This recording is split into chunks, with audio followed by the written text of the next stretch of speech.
Have you ever wondered why Psalm 23 is so popular? I mean, it's probably the most well-known psalm, the one that everyone quotes. Some people quote it ironically or sarcastically, but they know the words because of how popular this psalm is. There are many reasons for its popularity. It has beautiful poetic language. The imagery is strong. We can all relate to being lost in a dark valley. And then there's the shepherd. Who doesn't want a good shepherd looking after them? But I think the reason why Psalm 23 is the most popular is because of its simplicity.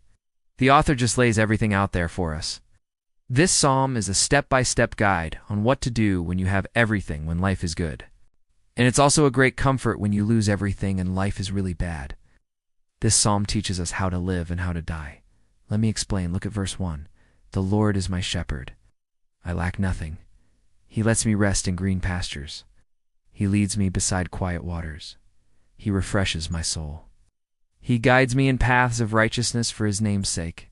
The word shepherd here is a strong word. It's not like a farmhand who tends the sheep while the shepherd is off doing other things.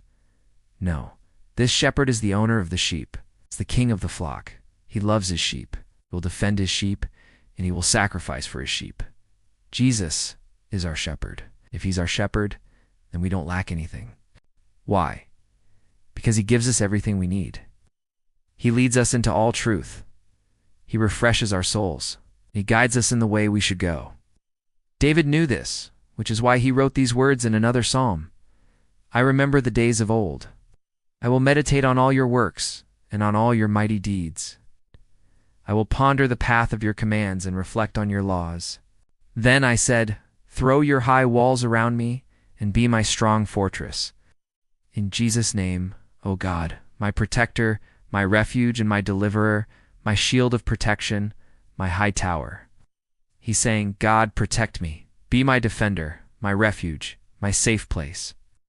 And David could say that because he knew his shepherd wouldn't let anything happen to him.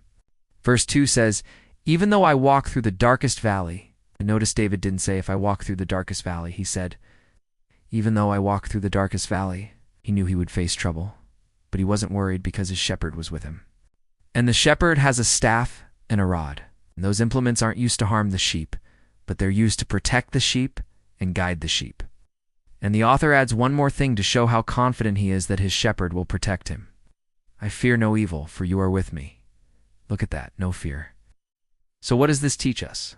When things are going well, when life is good, and you have everything, don't get cocky and self-sufficient like the rich fool in the parable. Instead, acknowledge that everything you have comes from God. Give him thanks and praise. And if something gets taken away, don't panic and despair like the disciples in the boat with Jesus. Remember, Jesus is still in the boat with you. Trust him. Put your hope in him. Fear nothing because he is with you. But what about when we lose everything and life is really bad? Well, look at the last part of the psalm, verse 5. You prepare a table before me in the presence of my enemies. You anoint my head with oil. My cup overflows. Surely goodness and mercy will follow me all the days of my life, and I will dwell in the house of the Lord forever. In this section, David talks about the blessings that come when he follows God's ways. Even when he faces opposition, even when he faces persecution, God will be with him. He will supply all his needs. He will bless him abundantly, and he will protect him all the days of his life. And ultimately, he will take him home to heaven to live in his presence forever.